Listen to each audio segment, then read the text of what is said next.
En este ejercicio vamos a hacer la transformación de coordenada rectangular a coordenada polar.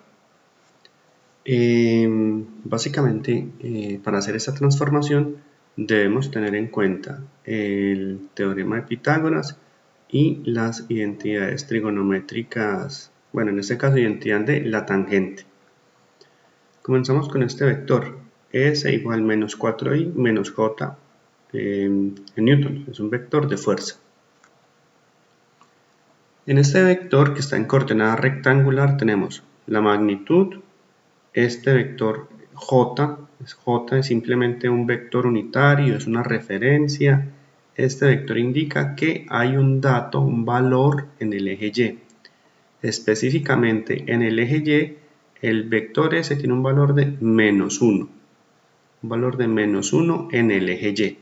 J simplemente es una referencia y se conoce como vector unitario. También el vector S tiene esta variable i, que es un vector de referencia, un vector unitario en el eje X. Y se utiliza para marcar el eje X, J para marcar el eje Y. Entonces, el vector S tiene un valor en el eje X de menos 4. En total, el vector S tiene menos 4i o menos 4 en X y menos 1 en J, es decir, menos 1 en Y. Ese es un vector que está ubicado en el tercer cuadrante. Lo podemos ver en este diagrama. El vector S empieza desde el punto 0, 0, viene por toda esta diagonal hasta aquí donde está su flecha. Valores del vector en el eje X y en el eje Y son Sx en Y y Sy en J. Eso es todo. Esa es la representación de un vector. El vector S en coordenada rectangular es indicar cuánto tiene ese vector en el eje X y cuánto tiene en el eje Y. Entonces, este vector S tiene menos 4 en Y y recordemos que es un vector de referencia en el eje horizontal. Entonces, menos 4i significa menos 1, menos 2, menos 3, menos 4. Sx es menos 4 en y. Y el vector S tiene un valor en Y de menos 1. En el eje Y vale menos 1.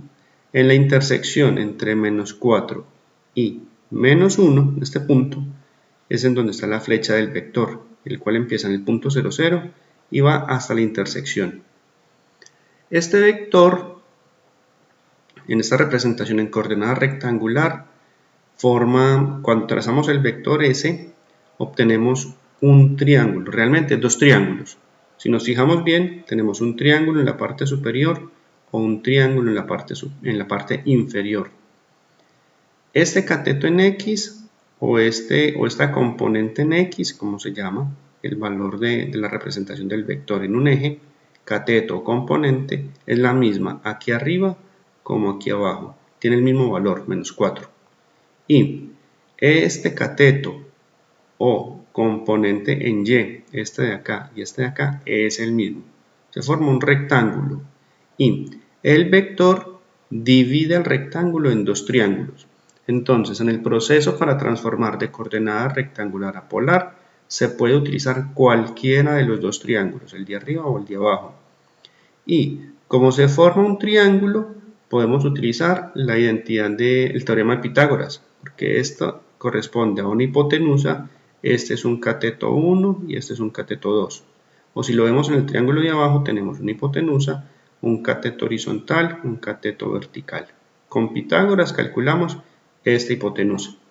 Además, para representar la coordenada polar, hay que tener en cuenta que el ángulo para representar el vector hay que empezar a medirlo desde el eje X positivo y tenemos dos posibilidades. Primera, giro horario, este de aquí por debajo. El giro horario cuando represente el ángulo de coordenada polar va con signo negativo. Segunda posibilidad, giro antihorario, por acá arriba. Giro antihorario, por la convención que se creó, va con signo positivo. Veámoslo en la siguiente hoja. Entonces, el vector en coordenada polar tiene un valor S, que es la hipotenusa. Esa hipotenusa, ese valor S se conoce como hipotenusa o magnitud del vector. Y la segunda parte, la representación del ángulo. Tenemos este símbolo o este otro que parece un símbolo de división. Los dos son equivalentes y se utilizan para indicar que es ángulo. Este está con signo positivo, por lo tanto es un giro antihorario, θ S1. Este otro está con signo negativo, por lo tanto es un giro horario, signo negativo. La magnitud S sin la flecha, esa parte sin la flecha es la magnitud o hipotenusa del vector. Es solamente una parte de todo este vector. θ S1 y θ S2 son los ángulos medidos desde el eje X positivo. Y hay que hacer énfasis en eso, es ángulos medidos desde el eje X positivo. Al representar el vector en el diagrama teníamos este esquema. Un vector que tenía un valor de menos 4 newtons en I y menos 1 newton en J. Tenemos dos triángulos.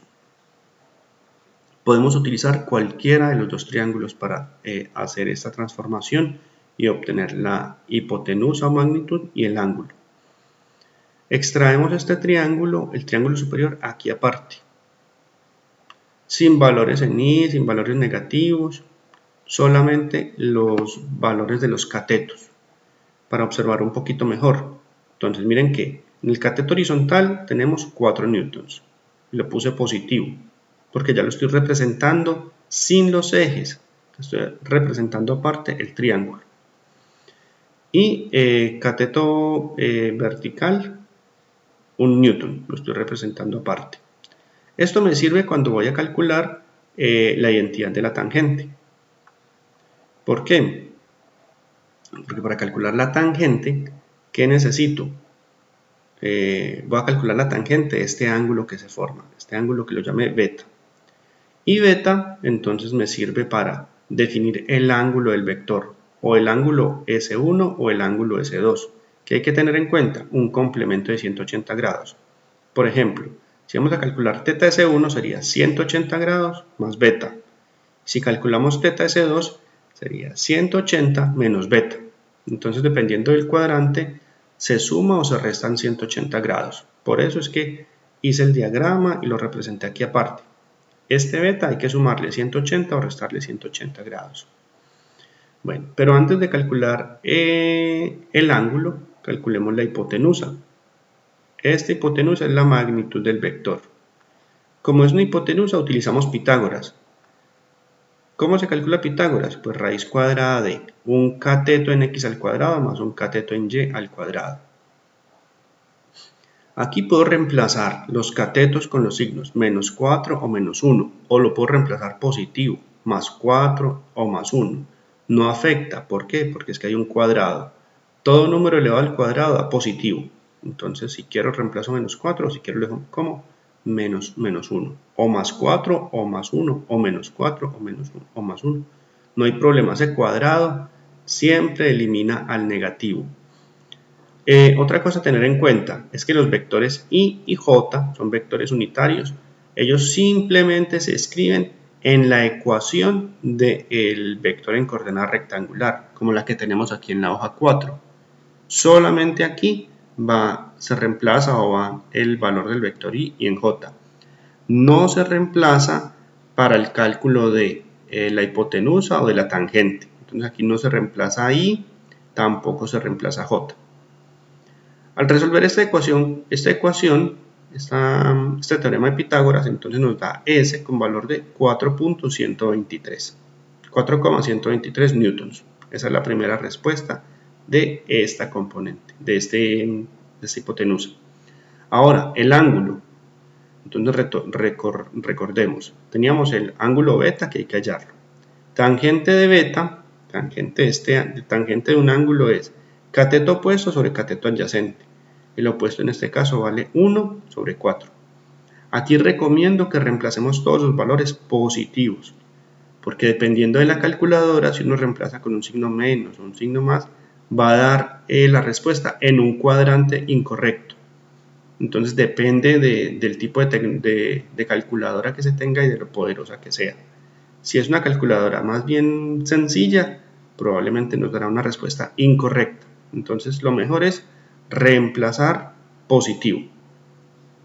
Tomar este triángulo y reemplazar los valores positivos. Y con el valor que uno obtenga, aquí por ejemplo nos da que tangente de beta sería 1/4. Calculando de ese 1/4, despejando beta, que sería tangente a la menos 1 de 1/4, nos da 14,036 grados. Ese es el ángulo de acá, 14,036 y el 14,036. Y como necesitamos calcular θ S1 o θ S2, pues ya es más fácil obteniéndolo con los 180 grados. Para θ S1 tendríamos 180 grados más el ángulo beta, que lo podemos ver acá. θ S1, giro horario positivo, sería θ S1 180 más el beta, nos da 194. O con giro horario el signo sería negativo. Empezamos a medir desde el eje X positivo. Eso siempre es importante, siempre hay que medir el ángulo desde el eje X positivo. Entonces el ángulo sería θ S2, sería 180 grados menos beta. θ S2 sería 180 menos beta. Cuando reemplace θ S2 en la ecuación de la coordenada polar, tengo que agregarle o tener en cuenta que es negativo. Aquí tengo que ponerle un negativo porque es un giro horario. Y cuando reemplace θ S1, pues ese es más fácil, porque es un giro horario, simplemente reemplazo positivo. Bueno, ahora ¿qué sigue? Agrupando todos los resultados, porque ya tenemos las respuestas. Entonces, el objetivo es escribir el vector en coordenada polar. Tenemos dos posibilidades. Primera, con giro antihorario, entonces sería el vector S, magnitud y el ángulo positivo. Entonces nos dio magnitud 423. Ángulo 194 positivo, giro antihorario positivo. Segunda posibilidad, magnitud S y ángulo negativo. Magnitud y el ángulo negativo, θ S2. Aquí θ S2 nos dio positivo, pero cuando lo reemplazo en la ecuación de la coordenada polar, lo tengo que reemplazar negativo. Y el vector original, que era menos 4 en Y y menos 1 en J. Recuerden, este vector Y y este vector J son simplemente una referencia para indicar que hay un valor en el eje X y una referencia para indicar que hay un valor en el eje Y. Y eso es todo.